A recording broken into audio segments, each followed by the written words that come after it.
Texans fans, Cowboys fans, it is the day we have been waiting for. If you're a true Texans fan and a Cowboys fan, it's the battle of I-45. The Texans are 6-4, taking on the Dallas Cowboys, who are 3-6 at Arlington Stadium. I forgot the name of the stadium, but forget it. We are live. AT&T Stadium. Look it, we're live and it's going down. I'm Lance Hayes. And I'm Jeremy Anajula. And it's Sports Social Live. We're going to try to drop the theme music. And, it's going to take a little while.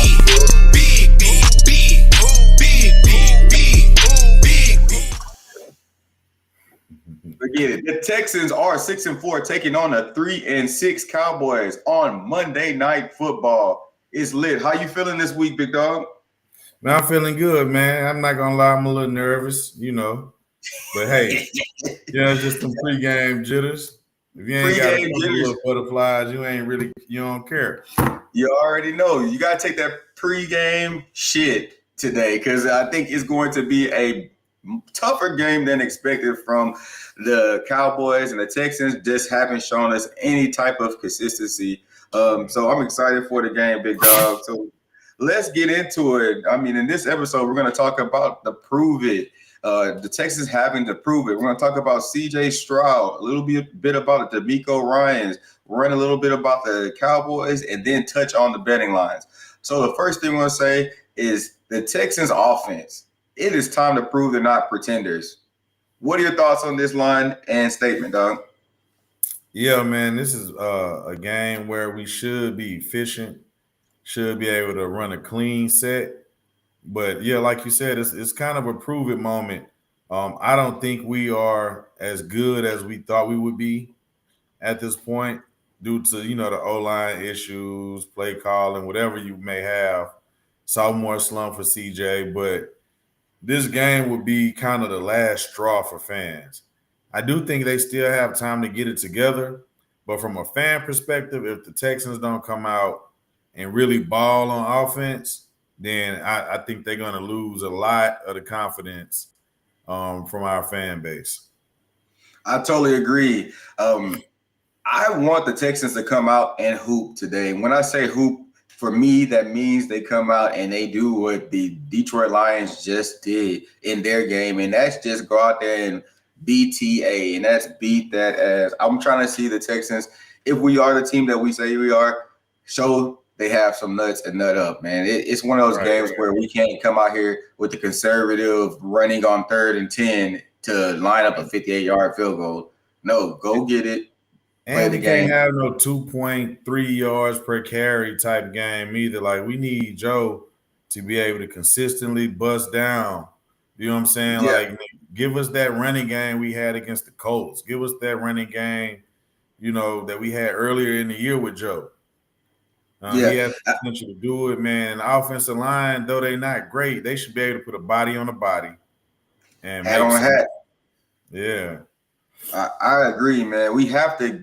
This is one of them games where, okay, the Cowboys are down. Show us that you, the Texans, have some just nut up. Like, we made fun of Kenyon Green. I think a lot of people made fun of Kenyon Green, saying he did not have the tenacity or grit.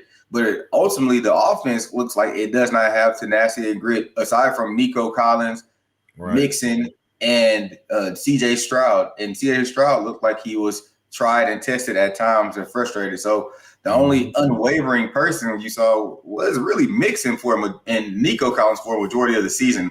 So I have to see that this grit and tenacity in this game, and it comes with the coaching too, so we'll get to that, but it is definitely a prove-it game for the Texans today. For me, I'm in Japan. I'm a day ahead. It's 6 a.m. I'm still in here, but we're locked in. Again, you're locked in with the Texans' #1 global fans. I'm shooting all the way from Japan. Jeremy shooting all the way from Atlanta, but we are locked in, and we are ready to ride for the Texans. So let's roll and keep it rolling, dog. Let's talk about C.J. Stroud and silencing the doubters. How do you feel about that and C.J. this season? I think he still got a lot of support. I think a lot of the national media still thinks that he's the guy and he's just in the sophomore slump. But C.J. does have to play better. Getting through his progressions a lot quicker, and then also reading the defense to see where the potential opening is going to be. I hate to harp on old plays, but the play to Tank Dell, he saw it late. Right. Like, so if you seen it with a single high safety, you should have been reading that safety. Like, you should know that I have that there, as opposed to Right. seeing it while you're on the rollout. So I think he got to do a little better pre-snap and also getting through his progressions quicker. And the offensive line woes, notwithstanding, if he can do those couple things, get the ball out quick, make quick decisions, I think he'll get in the rhythm and start to be able to make those big plays that he's used to making. Yeah, I totally agree. And just to add to that point, like we discussed, he says he wants to be a game changer, and I see the tenacity in his eyes, but I also believe he holds the ball a little bit too much. And when you want to be a game changer, sometimes you do have to pull that ball down and go get the 1 to 3 yards for that first down. And whereas he wants to look for extending the play for that bomb pass, I'm more inclined to have him pull the ball down and scoot like the fat man jog. You seen the greats do it. You seen a little chug of love. You seen if Peyton Manning did it, if Tom Brady did it, he can do it too. So he needs to start using his feet a little bit more. And you can't blame the offensive line every time for those types of plays. In the pocket better, man. I watched Joe Burrow play last night. The Bengals offensive line isn't great. And when they went to the Super Bowl, the Bengals offensive line was terrible. I think Joe Burrow got sacked like 7 or 8 times in a playoff game, and they still won. So, just that elusiveness, he has the ability to do it, but he got to know when to climb up and start to make his move a lot quicker. Yeah, and he's going to have to utilize his ability in the pocket today. He's going against his homeboy and Michael Parsons. Michael Parsons is going to line up anywhere on this defensive line. So he's going to have to be cognizant of that and also go away from Michael Parsons. And that's going to leave a lot of openings. Michael Parsons isn't the most disciplined rusher for the Dallas Cowboys or in the league. He's a super athlete, but not a disciplined rusher. This is the ability for CJ Stroud to take off, get a couple of yards, and then make those linebackers play honest football, make those safeties play honest football. Then it's going to pop open Dalton Schultz. You'll see something from, Nico getting open. And also Bobby Sloak has to just dial up some plays but we're focused on CJ. So I hope CJ has a better game. I think he will have a better game this game, dog. What type of game do you think he's going to have? I think he's going to have a solid game. I think he's going to be up in the 270, close to 300 range, just because the Dallas Cowboys DBs aren't great, and he's getting Nico back, so that'll fix a lot of the issues, right? Having that extra weapon, but also I think I think he locked in, man, and he has to come out and show it. He got to make passes on man coverage. You gotta, we've seen him put some dots out there, man. You gotta consistently do it. And so I think he's locked in. He's not shook anymore, from the offensive line woes. And this is definitely a silence the haters game for him. You need to get his swag back. You got to get his swag back, dog. Yeah, he got to get that mojo back. Got to go back. Austin Powers, go get his mojo back. I think that looking at CJ, the offensive line was the first time they were together last week. You saw them slightly improve. They got worse in the run offense, but they were decent at pass blocking. Decent for where we've been. We're not where we look like in the past. So, but look, I'm gonna say this though, like the Lions got a good run defense. I mean, their interior defensive linemen are some of the best in the league. So we got to give them some credit as well. Just being they're a top team in the league for a reason. Yeah, and I'm okay. I'm not okay losing that game. I'm okay with the progression. It's a long season, so Texans have a decent stretch coming up. You've seen what just happened to Kansas City. They went down in a recent game. So I think it's a good time for the Texans to hit a stride towards the end of the season and going into the playoffs. They have fixable issues. CJ Stroud, his issues are fixable. if the offensive line gets together, Bobby Slowick gets better, CJ should be dotting the ball and getting us to where we need to be in the AFC contention. So you're tapped in with Sports Social Live. I'm Lance Hayes, and that's Jeremy and the Jeweler. Yeah, we're talking sports, and we love the Texans. We're the number one global fans. I'm doing it from Japan. He's doing it from Georgia. We love talking to Texans. And if you love talking to Texans, you will and you know what? Hold on. Let me stop. Brandon, I got to always shout out that boy Brandon for tapping in. So he said Lassiter's out. Jimmy Ward. Let me see. Lassiter's out. Jimmy Ward hit him. Jimmy Ward hit him, man. Boy, Jimmy Ward. Cinder blocks in his shoulder pads. But only if you could do that and in coverage. That's in coverage. Speaking of Jimmy Ward, man, what happens with him going forward? I think D'Amico's really nice to him. It kind of is like one of those guys who stuck with you early on in your career. Jimmy's old in the tooth. I think we have to go for it from there, but we're building up a good young DB core. So with that, we're going to roll into Lassiter got banged up, and now you see we're getting a return of Nico Collins. He's the game changer. Will he be a game changer in this game? Let's talk about Nico and his impact on the team. I definitely think he's going to be a game changer. I don't like Diggs in coverage. He's a great ball hawk. He's good at getting interceptions. He's actually pretty decent at cover 3 zone coverage. But the Texans' weakness has been throwing against man defense. So I think they're going to mix in a little bit of that, and that's going to be the opportunity for Nico to tear him up. You know what I'm saying? Yeah, it's going to be fresh, dog. I think he's fresh because I feel like he's been ready to come back, and they've just been erring on the side of caution. Yeah, and it makes sense in the time frame that he was injured and going into now to bring him back. I think he's still going to be game managed in this one. I don't see him just going crazy. I don't see them throwing those long bomb plays. They just need to see where their hamstring is. If you follow Sports Social Live, we are conservative in the injury report as well, especially with soft tissue injuries. I like to just take our time, especially early in the season, and get these people back active. So I want to see if Nico comes out. I mean, he averages 67 yards per game before his injury, and the Texans currently are ranked 30th in passing game at 175. So bringing him back, anything that Nico can do when he comes back is going to be a blessing, not only for the Texans, but for Bobby Slowick and his job, because I think that he is being looked at and scrutinized heavily. What do you think about that, dog? And I'm going to say this too, like we 30th at 175, bro, and week 5 or 6, we were number 1 at 272 before Nico went out. So I just throwing that in there like this, he's actually a game changer for us and for the offense. He's CJ's favorite target in the scramble drill. He's the one wide receiver outside of Diggs who can get open against man quickly. Tank Dell is good, but he's more of a mid-range guy. He can get open on that 12 to 15, but that 3, that 3-yard hat, that boy Nico got it. You know what I'm saying? So like all of that is coming back. We getting that, and I think we're gonna be happy with what we see. Yeah, and I just don't see the DBs for the Dallas Cowboys being able to truly figure out Nico Collins, especially if we get Dalton Schultz going upfield, getting open, and then you have Tank Dell getting ready and active.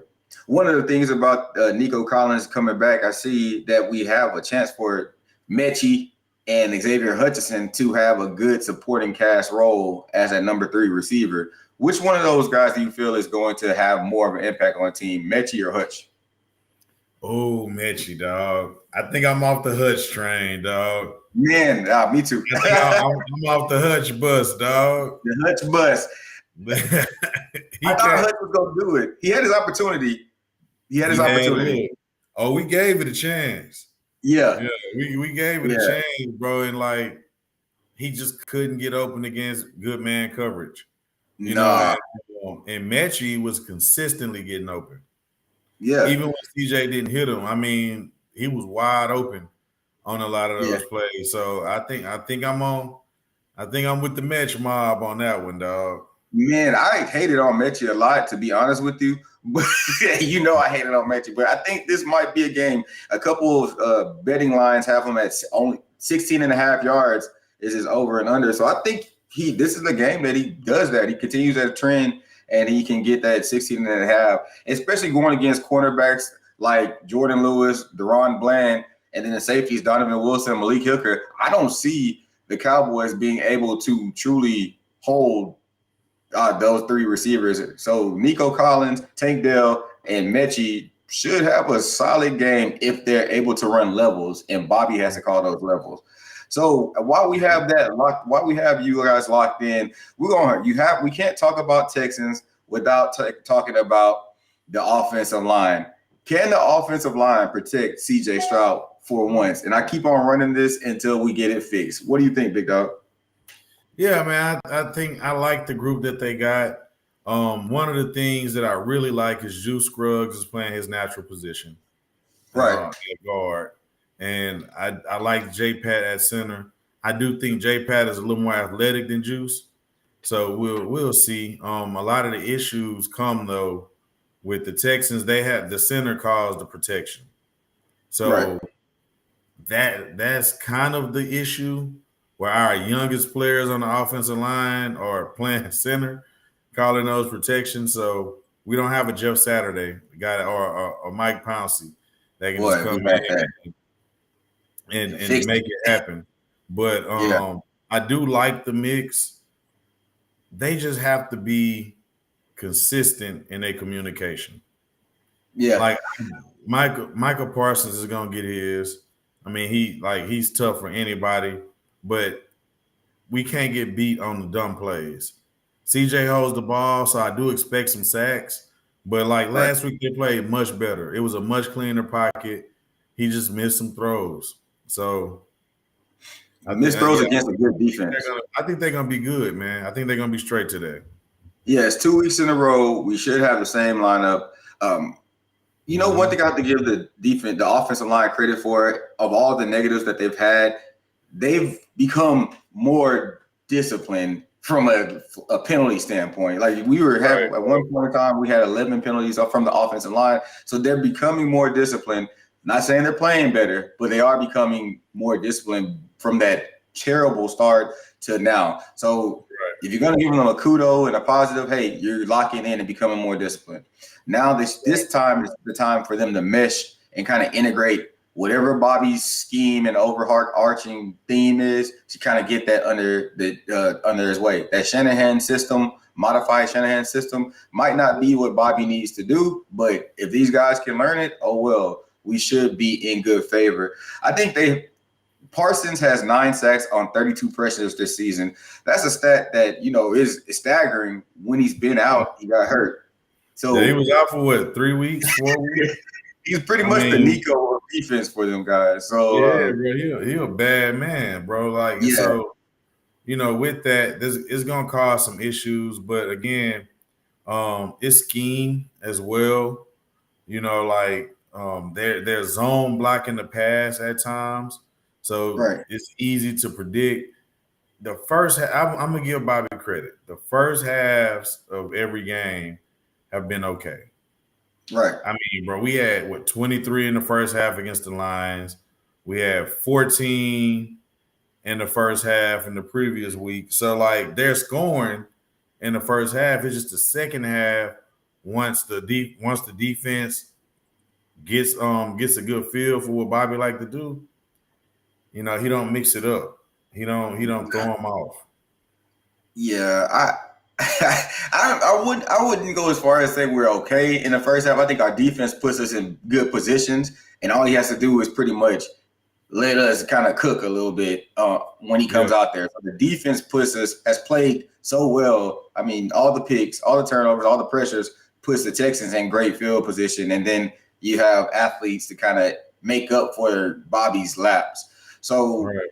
Is he really doing well? Not really. They're just the defense has energy in the first half, dog. That's what they are stopping other teams. And I like what Brandon's saying. He needs to use more screens and things like that to throw him off. Like that's part of issue, the flow of the play calling. But Yeah. and I mean, it's not as the what make it look so bad is that we could be so much better than Yeah. what we are. You know what I'm saying? But 14 points to 23 points in the first half is a good half, dog. I mean, I don't care how you slice it. You know what I'm saying? Yeah. Like we are getting the opportunities, like, but we could be up more if he was actually like Playing to cold. win. You know what I'm saying? Like Coaching to you know, win. like he good. So that's the script though. Like the first half is your script. It's your game Yeah. plan that you practice all week. He aced Yeah. that test. But once things change, the in-game adjustments and like the feel of the game, like you see they blitzing, you see they rushing, hit them with a little screen, man, or quick passes, or a quick Yeah. toss to the weak side to catch them to get their momentum. Ben Johnson against us on a 3rd and 10 in their own territory ran a misdirection flare pass. He took all of the action to the left side of the field and looped the running back around, and it was wide open for 30. That was a play call because he seen how D'Amico was calling the defenses. He Yeah. knew how the ends were gonna crash on the backside. He knew all of that, bro. And so Bobby got to add that element to his game, really paying. And I don't know if it's the passing game coordinator or Gerard Johnson, Bill Lazor need to get in his ear a little bit more. But yeah, he got to start mixing it up and doing things to keep the defense honest. I definitely think he's relying too much on data. Like, hey, he relies on it. He's a data guy, worked at PFF. I definitely feel, and I work with a lot of data people. I think that he's relying so much on data that he's forgetting the flow of the game, like you mentioned before, and is putting them in a bad position because some of these play calls don't make sense outside of a data set. And you and I both know about using data. Some of this stuff just doesn't make sense. Why would you call that play when you know that the things that the numbers don't show? You have to make those game time adjustments, or else AI could just call the game and it'll be there. But he has to improve there. And we're gonna go into the ad real quick. If you want to improve your real estate investments, sit back, relax, and let the property management team manage your rental properties at River Tree Property Management in San Antonio. They can manage properties from Houston to San Antonio. So tap in with my boy Brian at River Tree Property Management and tell him that Lance sent you. He'll take care of you. Tell him Lance and Jeremy sent you. He'll really take care of you. River Tree Property Management from Houston to San Antonio and back. And they throw up the H every day. And that's an ad from our boy at River Tree Property Management, Brian Rubio. So we're going to roll back into our offensive line. And I think that Bobby does not take care of the offensive line. So let's talk about Bobby Slowick, then we'll roll into D'Amico. So Bobby Slowick, what do you think he changes in this game? I think he's gonna add some tempo to this game. CJ Right. Stroud has said it now twice in interviews. He likes tempo. He wants to move, a little quicker. He wants to start having fun again, and that fun comes when you no huddle or getting to the line quick, a little muddle huddle, and catching the defense in bad personnel. So I think he's going to do that more this game. And also, I think they're going to throw more on those 2nd and 10 situations. I think so too. He has not used levels really well this season, so I would like to see some levels of bringing Nico back in the game and making things work. Right, like he has to make these levels work. He has to make. If you're going to run the ball, you don't have to abandon the run game just because that long developing zone scheme is not working. Switch it to a quick scheme. He has to be able to make the smaller adjustments instead of just abandoning what he's been doing. And that's what the vet offensive coordinators do. I also think that he kind of sometimes he has to take what the players are telling him. You see a lot of times Joe Mixon and CJ are looking at him saying, hey, come on, let's get out the huddle. And he's taking a long time to call these plays. When you see your quarterbacks in the flow, come on, man, pick it up and go. Keep your rhythm going. Like you said, with the running game, we don't have to zone block every play. Get some power plays going down. That'll help out those guards. Shaq Mason, yeah, he's long in the tooth. So like he not reaching as good as he used to be able to. And he Yeah, played on the offensive line with Tom Brady where they didn't run one type of blocking scheme. One week it right. might be zone, the other week it might be power, other week it might be a pulling game. Like so he has the ability to adjust, but you can't keep putting him in a position that he's not good at. Get some of that Right. power game going, man. Downhill, guard tackle pulls, misdirections, like all of that good stuff that'll get them with a head of steam going forward. Yeah, I think the defense are pretty much just sniffing out what the Texans are going to do. Bobby becomes predictable, ultimately Mhm. slowing down what's going on with the offense, and it becomes difficult for anybody to play in it. Hell, Joe Mixon can't even jump cut like he used to because everybody knows he's going to do a jump cut, so they're shutting down the Right. backside cutbacks. So it's tough. It's tough. So the mystery of Bobby Slowick is one of the things that we have to figure out and go from there. They've only scored 3 touchdowns in the second half across the last 9 games. And, Bobby Slowick just has to improve in what he's doing and be accountable for what he's doing. But Right. going forward to D'Amico and the coaching difference with D'Amico, what do you think D'Amico can do as a head coach to improve? I think D'Amico can make better decisions at the end of halves and at the end of the game. His Right. game management is a little shaky. He makes some rookie calls. And we got to stop relying on the field goal. Yeah. Like it's like I once we agree. get past the 50, they look at it like, okay, we just need about 10 to 15 for Emi to get out there and get us 3. Like we got to get out that mindset. 4th and 4 on our 40, we need to be going for it. Like Yeah. he needs to become more aggressive. The boy said, we just need to execute, man. We got to execute. We got to Yeah, execute. yeah. We That's got to execute. execute, nigga. Execute to go for 4th down. Nigga. Yeah, like he got to go get it. I think he got to execute his game plan and kind of lead from that swarm mentality on defense. It feels like he's not able to kind of infiltrate that concept to the offensive side of the ball. Yes, we know it's offense. You have to have some finesse, but they do not have the swarm mentality on the offensive side of the ball. And that's kind of what I want to see from the Texans. Like, be aggressive, go get it. You have it in Joe Mixon.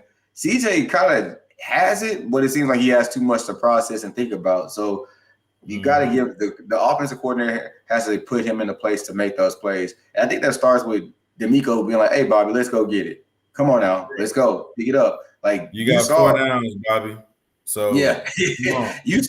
you saw when Bill Belichick used to get on the offensive coordinators for the Patriots. Like he didn't just let them just free reign it. You see when Andy Reid doesn't like what's going on with his coaches on the side. It's just funny to see that you don't see D'Amico making those things. And Heroes Brandon says he don't think they attempted enough field goals and extra points this year and left a lot of points on the table. What are your thoughts on that, big dog? I think we've attempted too many field goals. Like we've got field goals in situations where we should have gotten 7. We've gotten knocked Right. out of field goal range quite a few times. I do agree with that, and then we missed out on some points. But I'm just speaking more specifically of the field goals that we've had.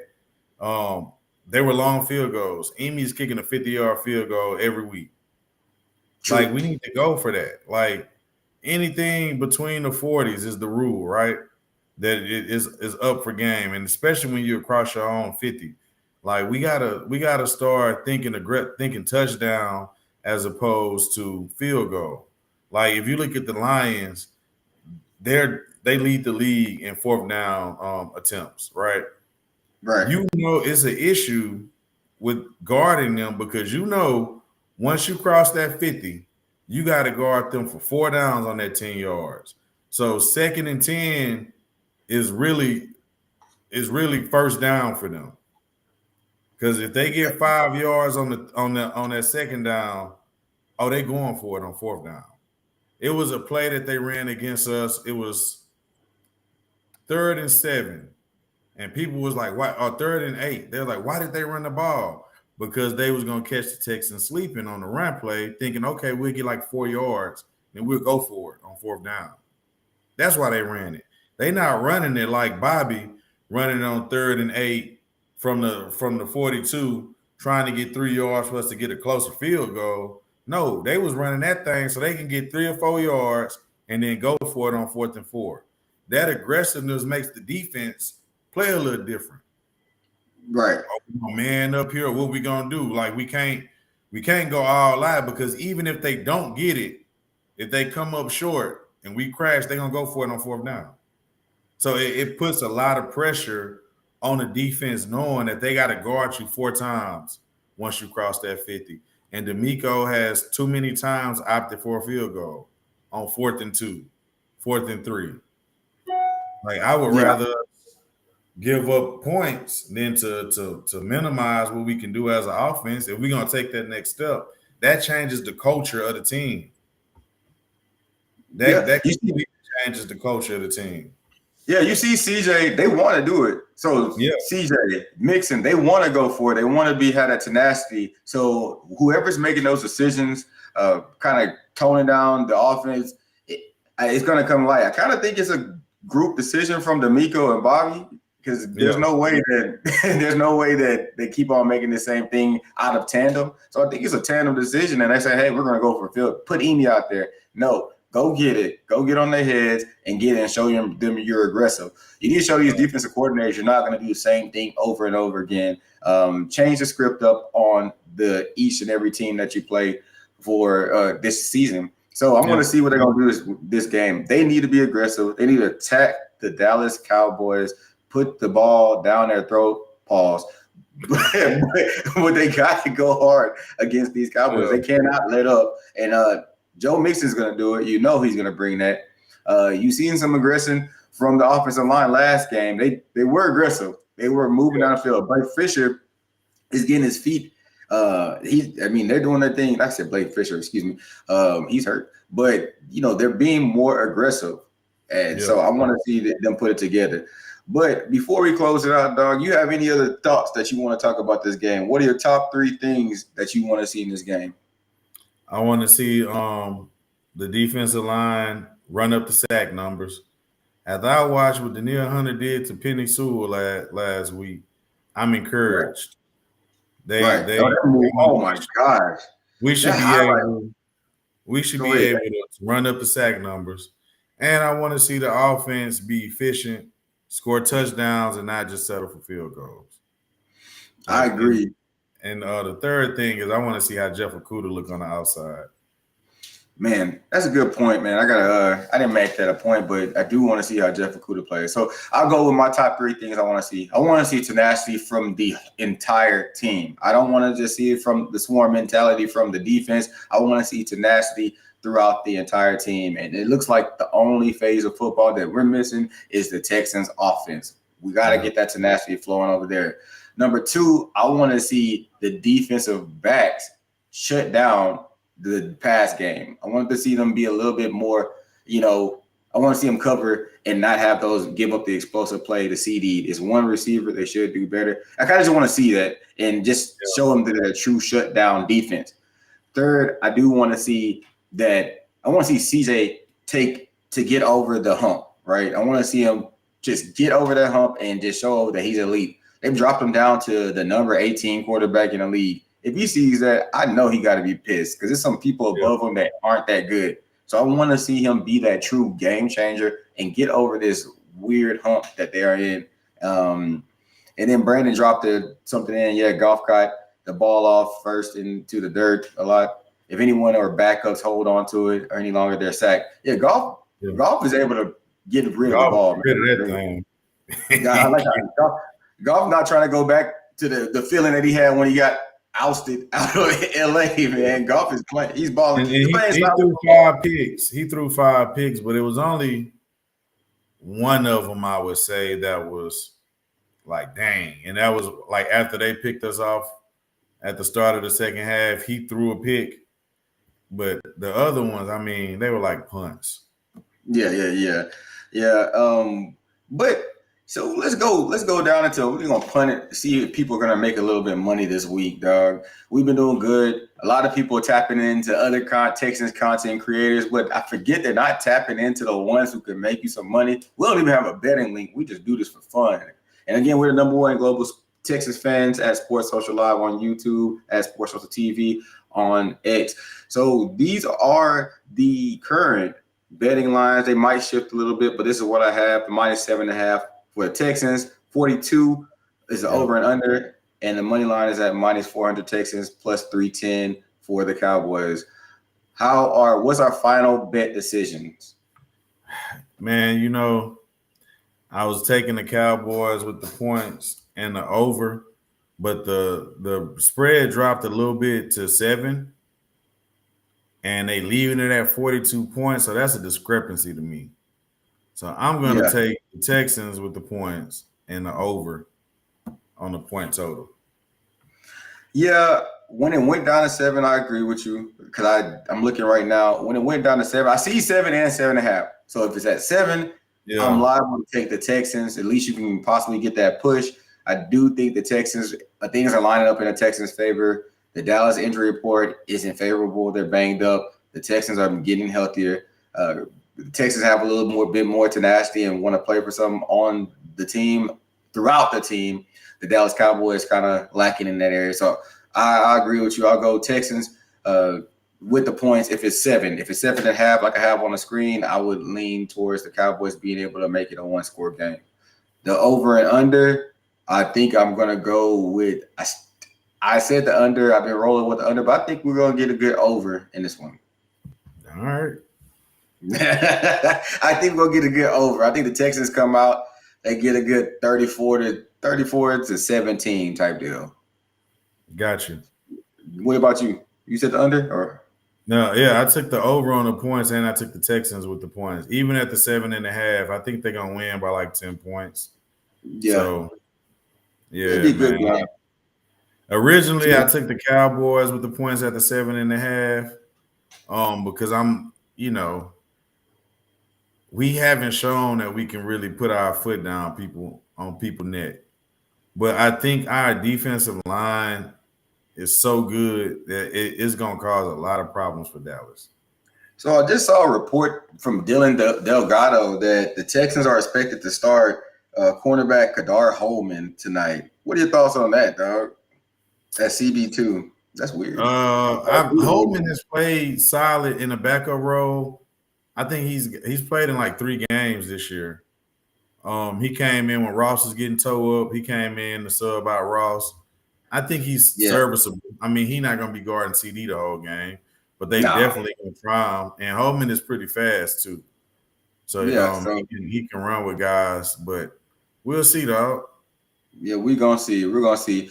Well, we're going to get out of here. The Texans taking on the Cowboys, battle of 45. This is a type of game that Jeremy and I have been defending the Texans since they were just trash since 2008. Like we've been defending, they weren't trash, but we were fighting for our lives against all the Dallas fans. So if you're a Texans fan, drop it in the chat. Let us know what team you're rooting for. If you're rooting for the Cowboys, drop it in the chat. We don't care. Let's get some good banter going. I'm Lance Hayes. And I'm Jeremy Anajula. It's Sports Social Live on YouTube at Sports Social.